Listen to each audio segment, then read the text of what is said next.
going through the program, I have to admit that my expectations have been met and even exceeded. Previously, I had always looked at Africa's climate action and energy transition from the lens of climate justice. And even though I still acknowledge the inherent injustice in it, the program has made me understand the complexities of the energy transition and Africa's climate action. Climate change is not just a science issue, it is a development issue, an environment issue. It is an issue about sustainability, an issue of socio-economic development. It even borders on culture. I've had an experience of interacting with different individuals from different regions. We've had the East, the West, the South, and the Central, and it's interesting to see how our contexts are very different, but coming to a common ground and a common theme that works for the best outcome possible for our continent is something that is crucial, and it's one of my key takeaways to take back home. The valuable insights that I have received going to help me in my communicating climate change the better to my audiences as a journalist. And when engaging policy and decision makers, I'm well armed to ask the right questions. I've been more enlightened, particularly in the area of governance, transparency, energy transition, and then the impacts of climate change and how, as climate champions, we can contribute to it not only at the grassroots level, but even at the policy level. Today we can dissociate energy and climate. We need to develop, we need energy. But which kind of energy do we need and how to use it so that we don't destroy our planet? What is Africa's position in climate change space? And in terms of financing mechanism, what are the bottlenecks stopping Africa from accessing climate change finance? We should be able to put it to government that the ambitions are clear, but the financing is not clear. So there's a need for us to have a roadmap or change the narrative in terms of how we want to address the climate agenda and focus on getting our own fundings to address the issues.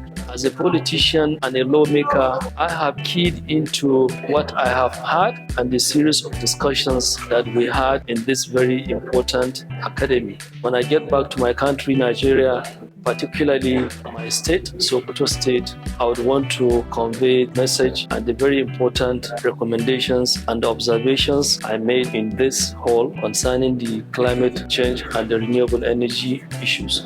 How can we ensure green energy transition is equitable in Africa? Immediately, I'll be able to advise the stakeholders I work with as a lawyer better on the need for them to integrate cleaner solutions into their financing, cleaner solution into their operation, as well as reviewing relevant documents to see how exactly we can integrate climate change components into these transactions.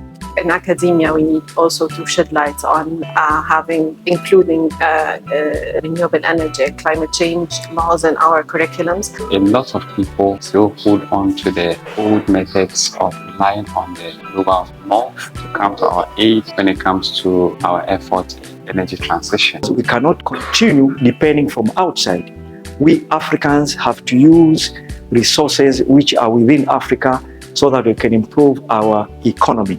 Africa must position itself strategically to benefit from the economic potential that the energy transition brings, from reforming our regulatory and legal frameworks to account for the economic potential of the energy transition, to innovating and creating technologies that can help us propel into a sustainable future.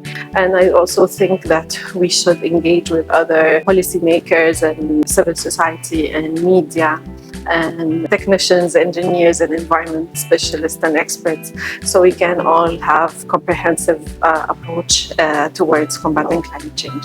We will use the knowledge that we have acquired to, one, build the capacity from the mobilization point, and also participate in the engagement when it comes to civil society conversations. I would like to commend the Africa Center for Energy Policy for coming up with this very unique program, because I haven't seen any of this kind, and I hope that it will be a recurring program. It's been an amazing week. We've learned a lot, and I speak believing this is the same position everyone holds here. We are really ready to go out there being the inaugural class of this Africa Climate Academy. Nice food, very good food. We look forward to more interactions, and thank you for also giving us this opportunity to network with each other, and let's grow Africa. Thank you.